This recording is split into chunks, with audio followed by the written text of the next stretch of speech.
for Business Intermediate by John Naunton. Published and copyright Oxford University Press 2000.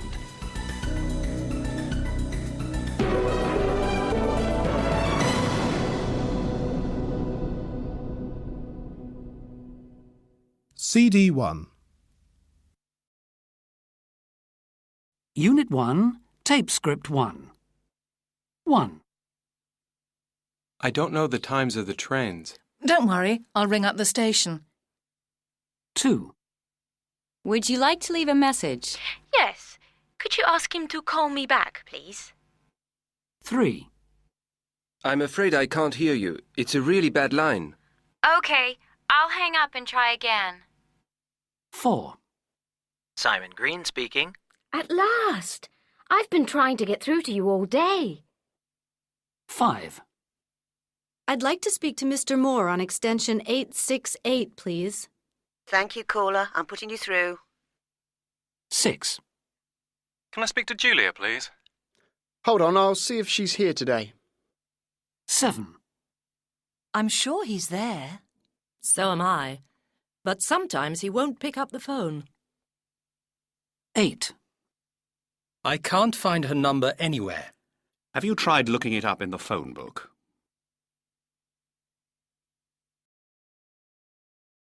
Unit 1, Tape Script 2. Part A. I'm an engineering student at the University of Warsaw, and English is part of my course. Of course, for me the biggest thing is engineering and to pass my examinations. But English will be important for my future, I'm sure. Maybe I will work abroad one day. Another thing is I am interested in pop music. Most of the websites, you know about the bands, are in English. I like surfing on the internet and chatting to people online. So my English has to be quite good. Part B. I work as an accountant in the Helsinki branch of a multinational company. I'm in contact with our offices all around the world, and the common language is English. I don't have to write many letters, but I do use email a lot. And I used to send a lot of faxes, but now most information is sent electronically. I don't feel very comfortable speaking English on the phone. When we have visitors from overseas and we go and socialize, everyone speaks English, of course. Part C. I am the chief receptionist in a hotel in a beautiful chateau, and without English it would be impossible to do my job. I have to answer email messages and deal with faxes about bookings and so on. My English isn't perfect, but we use a lot of standard letters, you know, to confirm bookings and so on. And of course I have to talk with the guests, the customers. I speak German too, because I worked in Germany when I first started. But English is the language I use the most, especially when we have visitors from the Gulf or Japan.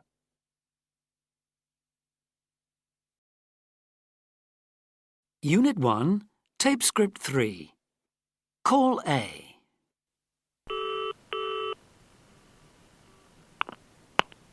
Thank you for calling Zap Software. Your call is being held in a queue. It will be answered as soon as possible. Thank you for calling. Good morning, Zap Software. Good morning. I'd like to speak to Corin Peters, please, in design. I'm putting you through, caller. Yeah? Is that design? Yep. Could I speak to Corin Peters, please? I think she's in a meeting. I see. Do you know when she'll be free? Not really, no. Can I leave a message for her? I suppose so. Hold on a moment. No! That envelope there! The red one! OK, go on then. Yes. Could you tell her that Siobhan O'Connor rang, please? Yeah.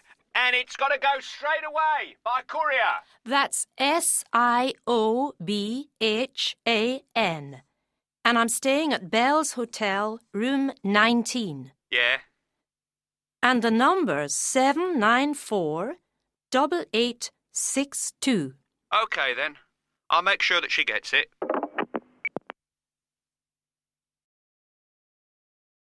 Call B.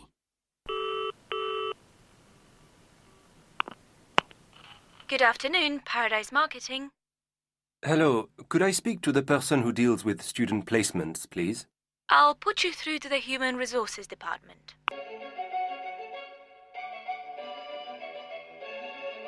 Human Resources, Melanie Collins speaking. Good afternoon. My name is Jean-Jacques Girardou, and I'm calling from France. I'm studying marketing at business school, and I'm trying to organize some work experience for later this year. I know that your company has taken people from my school before. Do you have any vacancies for this year? Yes, we do. But first of all, we need to send you an information pack, and you need to return the application form as soon as possible. Oh, I see. Am I too late? No, but the deadline is at the end of the month. So, if you'd like to give me your name and address... Certainly. My name is Girardou, Jean-Jacques Girardou. Would you mind spelling that, please? Certainly. My surname is Giradaux.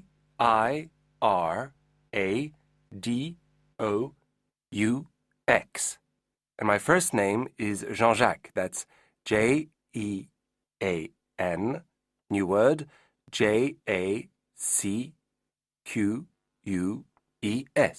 Right. Let me read that back to you.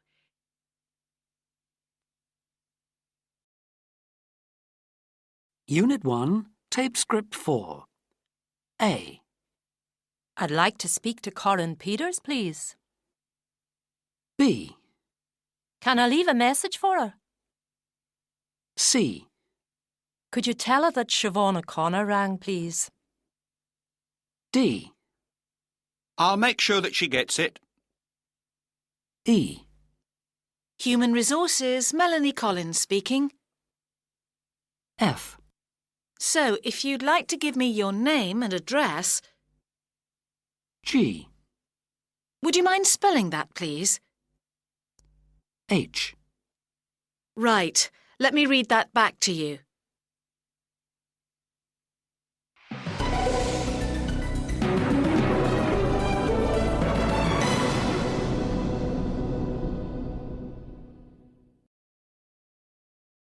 Unit 2, Tape Script 1. Part A. A new survey out today shows how young people's attitudes towards work have changed. 10,000 people under the age of 25 were questioned. Here with me is Mandy Taylor, our industry correspondent, who's going to tell us what it all means. Well, John, essentially the report shows that the young are turning their backs on traditional employment, working for a wage, and becoming self-employed or going freelance. And what's made them do that? Basically, seeing their parents' generation struggle with unemployment and job insecurity. They've seen established firms lay off employees who've worked for them for years. Also, they've understood that benefits like cars, pensions and so on, not to mention a fairly secure job in the longer term, are all disappearing fast. In their place, you've got insecurity, part-time work and short-term contracts. An ordinary job simply isn't attractive anymore. Part B.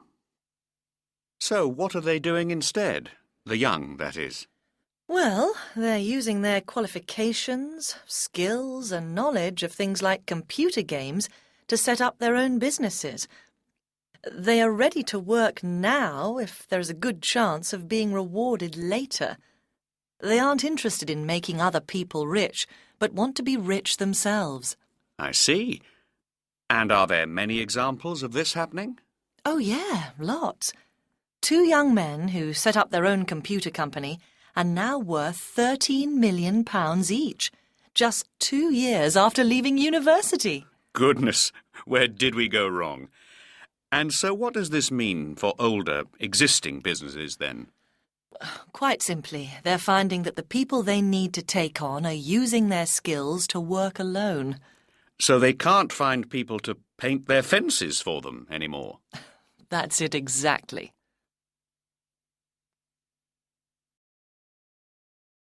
Unit 2, Tape Script 2.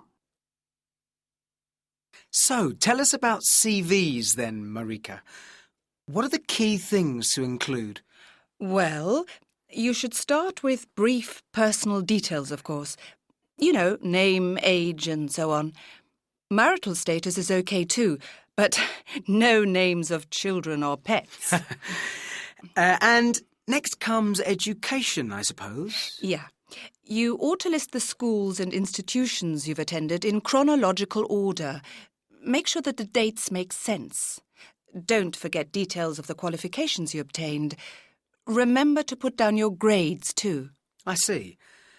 And would you advise people to include copies of their qualifications and so on? No, they don't need to do that. Not at this stage. Right.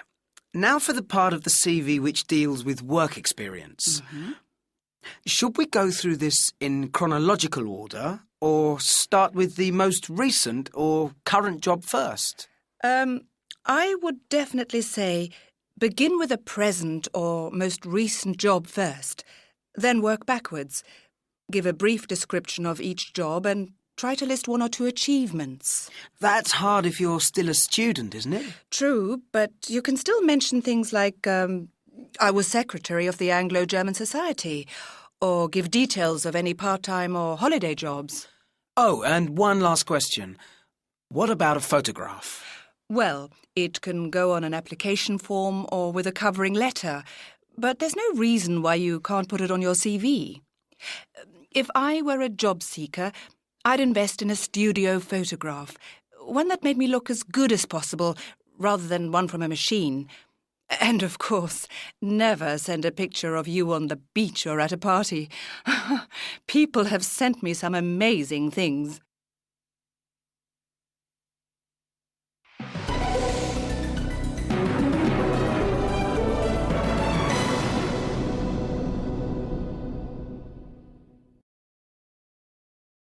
Unit 3, Tape Script 1.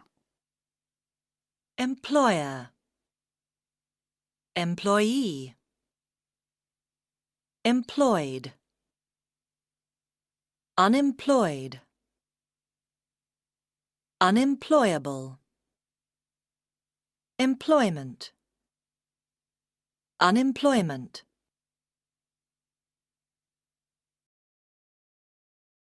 Unit 3, Tape Script 2. Now, I must say that I found some of these questions strange. Well, yes, they're meant to be. They're the kind of questions that you can't study or prepare for in any way. That's the whole point. I see. How would you interpret a yes answer to question 1? Well, it would depend on the job.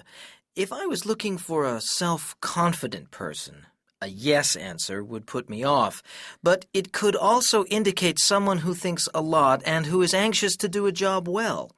A yes answer to number 2 also means that someone is likely to be trustworthy and reliable. Yes, conscientious. And 3? Well, people who say yes are often creative and adventurous, which is good for jobs which are challenging. But for others, well, they could easily get bored. I see. And what is the one about matchsticks supposed to show? Yes means someone will be patient and exact, the kind of person who never gives up. They could handle stress and loneliness well. You're not convinced, are you? Not really. And is there a correct answer for the next one? You know, about the rich and the poor? Well, if people were looking for a salesperson who was paid on results and on commission, then a yes suggests that they wouldn't be enthusiastic enough. You know, they'd lack the drive and motivation that's needed to make sales and get commission. Yes, I can see that. This one about showers I thought was rather strange. You may be right, but it's a favorite in these tests. People who prefer baths are less ambitious than people who take showers. So what does a yes answer show? That you're relaxed, but not particularly ambitious. Dynamic people don't waste time having baths. I suppose there could be something in it. Now, this one about snakes, I thought it was really bizarre. Well, of course, the answer to this depends on where you are. If you're in the middle of the jungle, then it's perfectly reasonable to be scared of snakes. But if someone in a city answers yes, then, well, it could be that they're a bit neurotic. And if they answered yes to the last one, I would be even more suspicious. Why? Because crazy people tend to have supernatural experiences.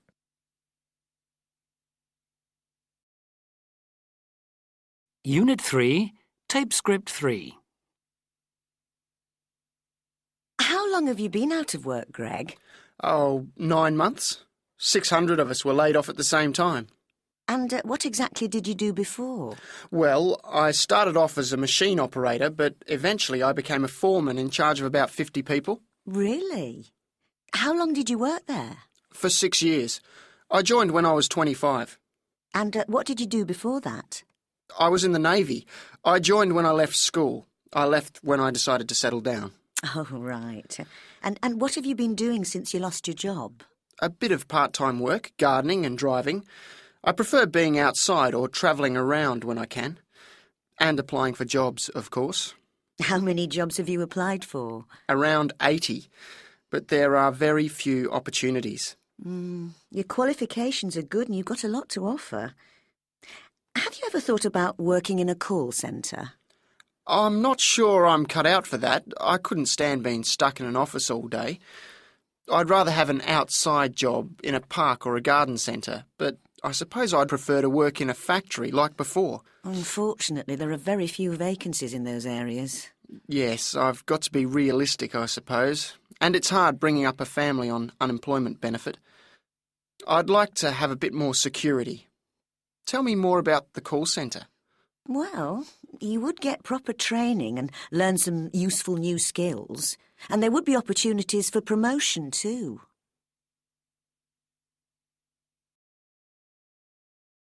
Unit 3, Tape Script 4. A. How long have you been out of work? B. What's he been doing since he lost his job? C. How many jobs have you applied for?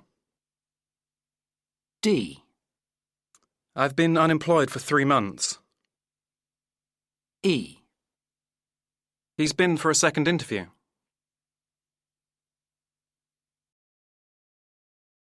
Unit 3, Tape Script 5. 1. I prefer being outside or travelling around when I can. 2. I'd rather have an outside job in a park or a garden centre. 3. I'd prefer to work in a factory like before. 4. I'd like to have a bit more security.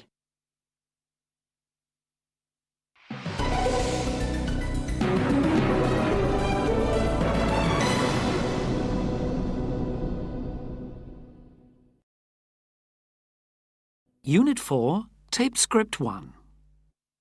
Manager.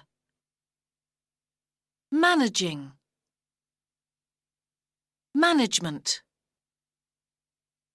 Managerial. Organize. Organization. Organizational.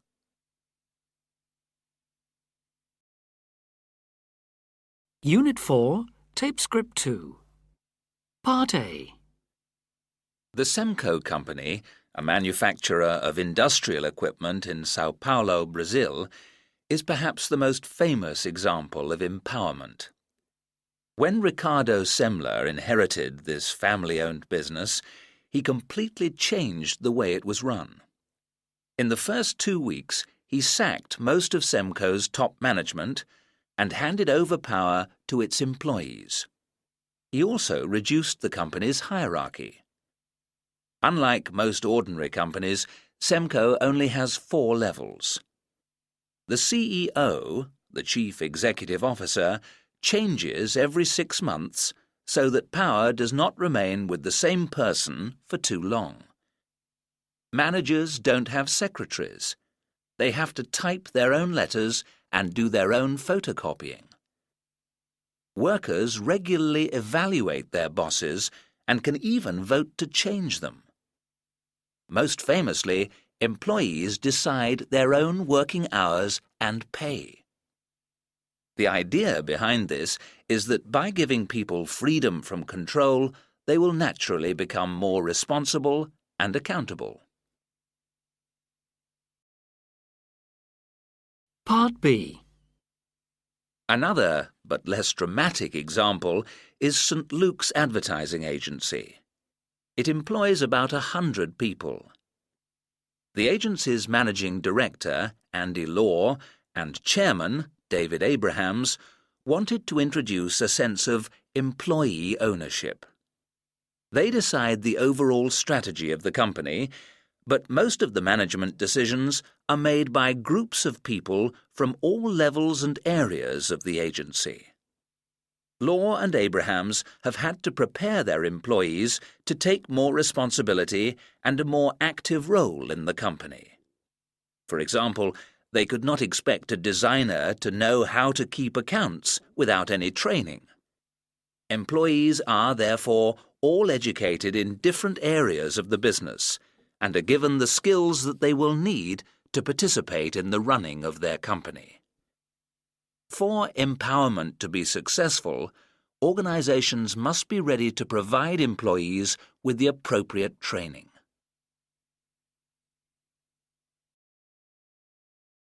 Unit 4, Tape Script 3. Part A. What's up, Lorraine? You look miserable. I am miserable. It's my new boss, Gina Foyle. Why? She seems all right to me. What's wrong with her? Well, she's not like Mr. Pemberton. He used to give me clear instructions. She panics a lot and just expects me to know how to do everything. Oh, dear. Have you tried talking to her about it? Not really. I find it difficult to approach her. She's very tough. I see. And another thing, she always gives me things to do just before I leave. She knows I have to get my children. Mick Pemberton was much more considerate. Yeah, but Mick isn't here anymore. You really ought to talk to her. I don't think it'll make a difference, but I'll try. Part B. Hello, Peter. Could I have a word? Of course, take a seat. What seems to be the trouble? I've got a problem with my secretary, Lorraine. I feel she's uncomfortable working with me. She was happy working for Mick Pemberton. Yes, but I'd like her to work with me, not for me. She doesn't seem to be prepared to use her initiative. I think I see the problem. You see, Mick used to tell her what to do. Oh, I see. And is there anything else? Well, yes. She's always leaving early to get her children. Other people have children too. I manage. It's clear you're not getting on. Look, I could talk to her, but if I were you, I'd try to sort it out yourselves.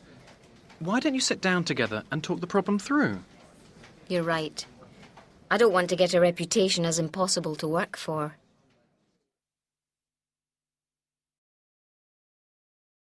Unit 4, Tape Script 4. 1. What's up, Lorraine? 2. What's wrong with her? 3. Have you tried talking to her? 4. She always gives me things to do just before I leave. 5. You really ought to talk to her. 6. What seems to be the trouble? 7. I've got a problem with my secretary, Lorraine. 8. If I were you, I'd try to sort it out yourselves. 9. Why don't you sit down together and talk the problem through?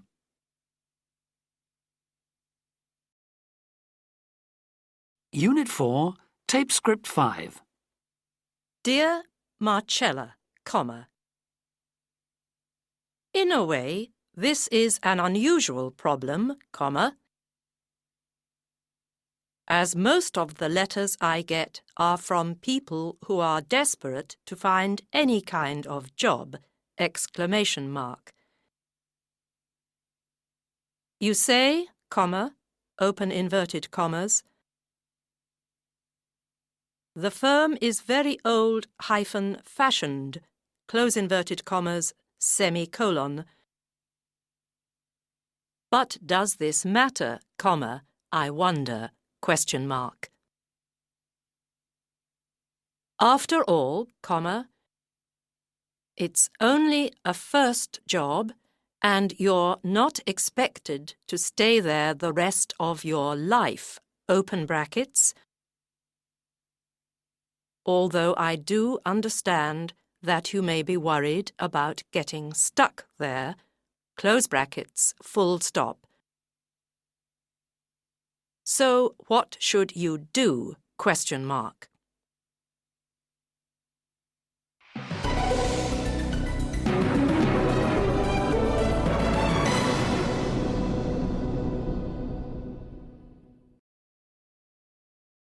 Unit 5, Tape Script 1. Import. Import. Importer. Importation. Export. Export. Exporter.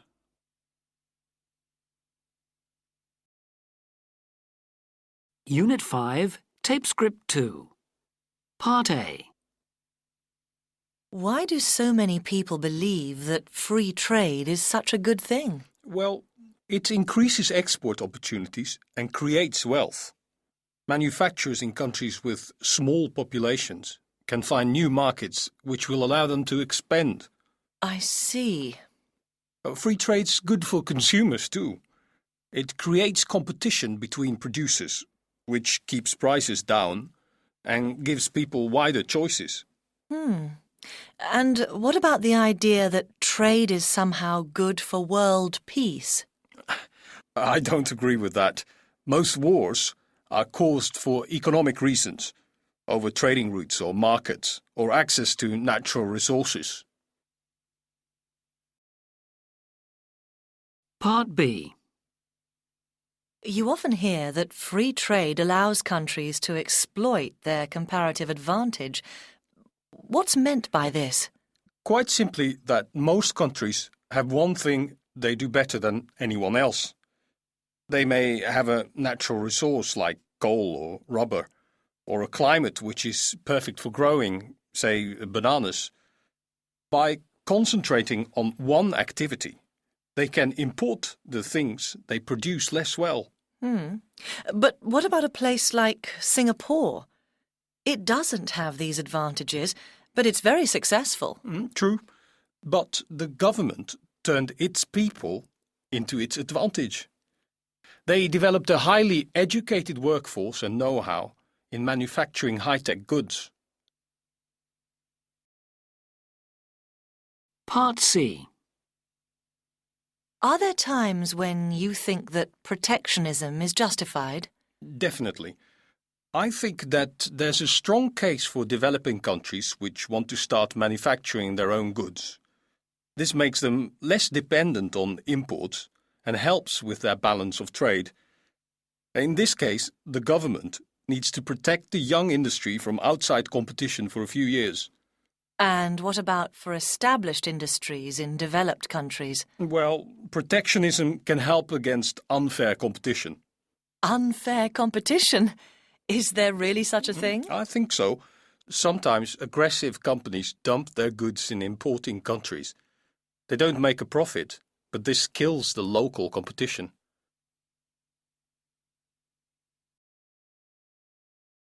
Unit 5, Tape Script 3. Forbes Supplies. Hi, Mandy. Josh Buchanan here. How's it going? Fine, thanks, Josh. And yourself? Can't complain. So, what can I do for you today? Are you still doing that special offer on photocopy paper? Yep, the 80 grams £5.20 for a packet of 500 sheets. OK, I'll have 10 packs then. All right. Anything else? Yeah, I need some overhead projector film, some pens, and a couple of rolls of packing tape. I'm sorry, we're out of packing tape. Oh, never mind, I'll manage. What about the rest, though? No problem. Do you want rolls or sheets of film for the OHP? Sheets. It's £32.50 for a box of 50 sheets. Goodness. I'll just have one box then. And the pens, how much are they? £4.85 for a 4-colour pack. Do you want the permanent ones or the ones you can wipe off? Permanent, I think. 4 packs. Right then. So that's 10 packs of paper, 1 box of overhead projector film and 4 packs of pens. We'll deliver them first thing this afternoon.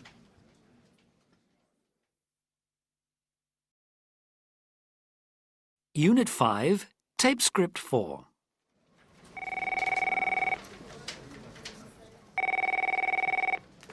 New Traditions, Carrie speaking. Good afternoon. My name's Elena Furia. I'm a teacher at an international school in Italy. How may I help, Miss Furia? Well, I've read the information on your website about the bike polo equipment, but I still have 1 or 2 questions I'd like to ask. Certainly. What would you like to know? Well, I was wondering if you had a stockist in Italy. I'm afraid not, but we can arrange international deliveries. What exactly were you interested in?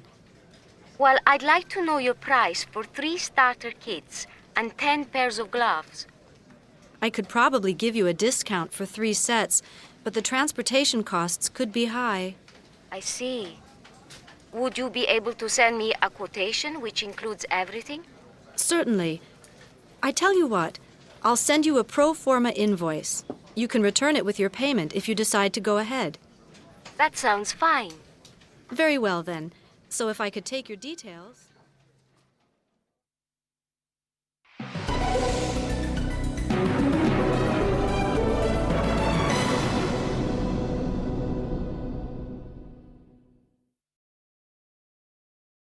Unit 6, Tape Script 1.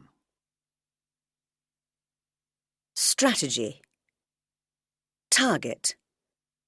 Slogan. Logo. Product. Segment. Image. Penetrate. Appeal.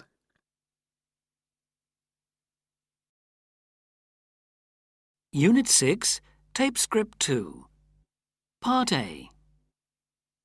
I guess that image and marketing are really important in the competitive world of sports shoe manufacture. Yeah. I read an article the other day which talked about the battle between the 3 main global players.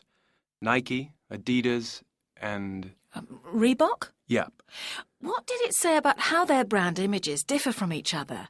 Well, Adidas, for example, plays on its tradition and how it basically invented the concept of sports promotion in the 1950s. You know, sponsoring sporting events like football matches. And how is this different from, say, Nike? Well, Nike is a newer brand than Adidas. It actively promotes a more confident, aggressive image. It's not afraid to be controversial, to shock the public a bit. And how does Reebok fit in? Well, Reebok is even newer to the market than Nike.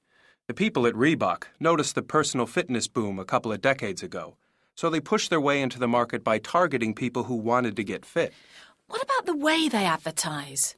Well, Nike's slogan, "Just Do It," and its famous swoosh are very clever acts of marketing. Its advertising campaigns use strong, memorable images and music. All of the 3 brands have famous athletes who endorse their products, and they are always pleased when famous people appear in public wearing their shoes and clothing, especially if they are the people with the right image. Part B. And are there differences in the quality of the products they produce as well, or is it just brand image? Oh, yes. It seems that you've got to have a great product, too. The technical departments are always trying to come up with new ideas which will translate into USPs and differentiate their next product range. Nike, for example, invented the air cushioning principle in their Nike Air Max. Reebok is competing with their DMX 2000 shoes, while Adidas has copied how the foot works and has focused on foot stability in an attempt to differentiate its brand from the others.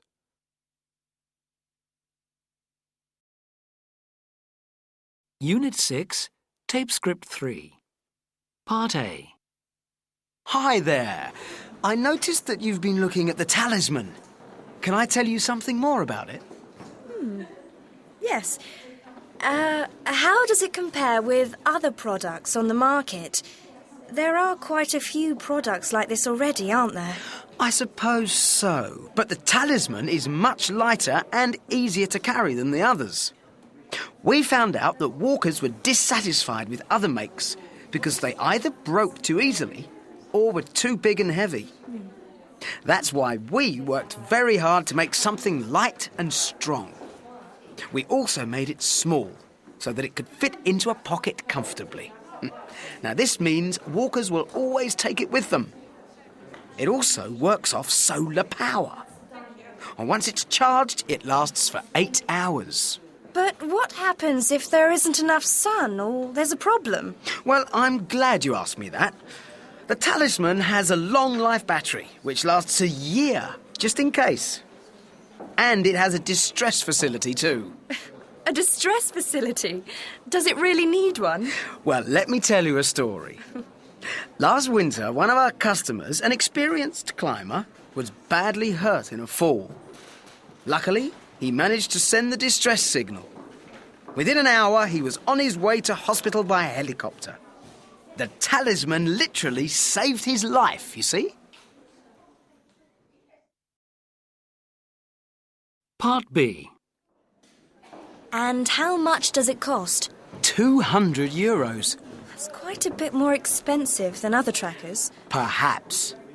But our research shows that people are prepared to pay more because of its convenient size and light weight. Even so, it's a lot The more... cost to you, of course, would be much less. This means it's a highly profitable item. We can also help with point-of-sale material, which includes a promotional video starring the climber whose life was saved. Sounds good. I'm sure I could sell quite a few if people knew about them. Well, we're also planning an advertising campaign in specialist magazines in time for Christmas. So, would you be interested in placing an order? I think we might be. We'd want to be the sole stockists in our area, though. Can someone come and see me in our Manchester office? Let me give you my card.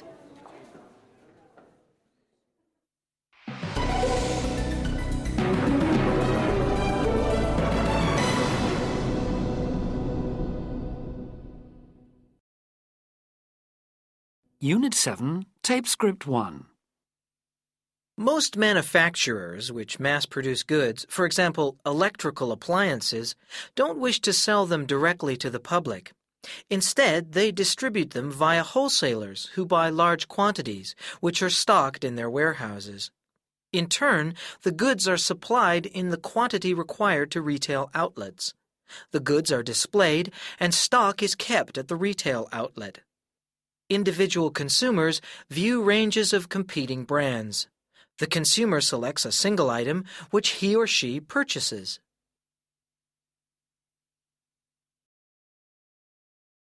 Unit 7, Tape Script 2. You may think that there's nothing nicer than a slow, leisurely trip to a supermarket. But we should all be careful, because we are manipulated from the moment we enter to the time we leave. A supermarket is just a huge trap designed to make us spend more money. Today, we're going to examine just a few of the psychological tricks they use. 1. Many supermarkets have beautiful displays of fresh produce, such as fruit and vegetables, near the entrance. This is to tempt and draw customers into the store and guide them round on a preferred route. 2. Have you ever wondered why all the things you and everyone else really needs are in different parts of the store? Or else, why they keep moving around the things you regularly buy? The answer's simple. They want to make you travel round as much of the store as you can in your search for them. Along the way, you'll buy things you never thought of, and be introduced to parts of the store you wouldn't normally visit. 3.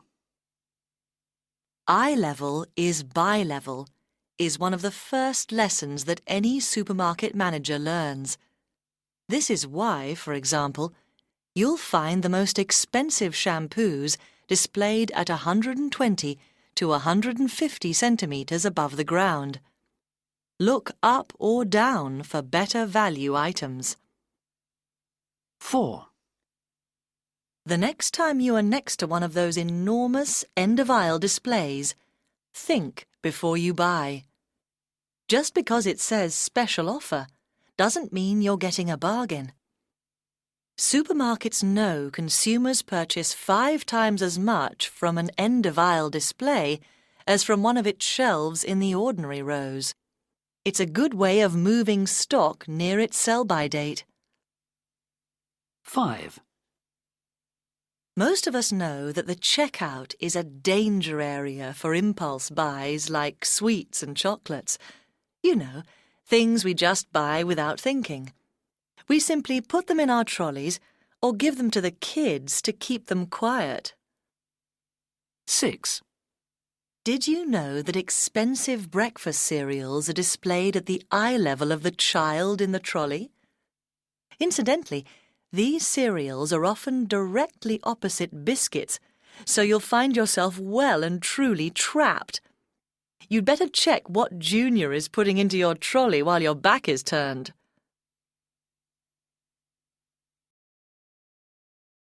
Unit 7, Tape Script 3. Part A. Hi, Magda. Do you mind if I bother you for a minute? Of course not, Vijay. So, what can I do for you? Well, there's a book I really need which is unavailable here. Could you help me order from the States? What, over the internet? Uh-huh. No problem. Do you know the book's details? Well, the title's Netting Your First Job. I'm not too sure about the author, though. That shouldn't be a problem. Would you like me to show you how to place an order online? Yes, please. That would be great. All right, then. Why don't you sit down and I'll tell you what to do. Part B. Right. So, now we're online. Now, let's find Orinoco Books. We've got an account with them. So, first of all, use the mouse to move the cursor to Favorites. Click on Favorites to get a drop-down list. Select the bookmark for Orinoco Books and click on it to connect to their site. Ah, there we are. Great. Oh, look. It says, "Welcome back, Magda." And there's our email address. Oh, that's good. It means it's remembered our details. Click on Title and type it in the box. And then you select Search. There are quite a few titles with net and job. Ah, this is the one I want. I recognize the author's name now. Ah, right. So just click on it. Now choose the shopping basket in the corner of the screen. Good. Now go to checkout. Don't forget to check that the details are the same. Right. Make sure you've only ordered 1 copy. That seems to be okay. Now I've got to type in our password. Close your eyes, Vijay.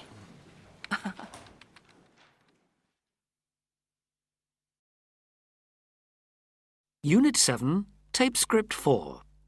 1. So, first of all, use the mouse to move the cursor to Favorites. 2. Select the bookmark for Orinoco Books. 3. Click on Title and type it in the box. 4. Now choose the shopping basket in the corner of the screen. 5. Don't forget to check that the details are the same. 6. Make sure you've only ordered 1 copy.